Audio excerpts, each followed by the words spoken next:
దశరథ మహారాజు అంతఃపురంలోకి వెళుతున్నప్పుడు దశరథ మహారాజుతో సమంత్రుడు ఇలా అంటాడు.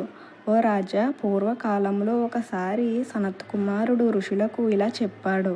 ఇక్ష్వాకు వంశంలో దశరథ మహారాజు కుమారులు లేక అశ్వమేధ యాగము చేస్తాడు. ఆ యాగము వలన పుత్రులు కలుగుతారని.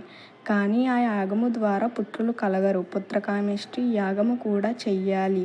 ఆ 2 యాగములు చెయ్యగలిగినవాడు ఋష్యశృంగుడు. ఆయన ఆ యాగములను చేస్తేనే సంతానము కలుగునని సనత్కుమారుడు చెప్తుంటే విన్నాను అని సమంత్రుడు దశరథ మహారాజుతో అన్నాడు.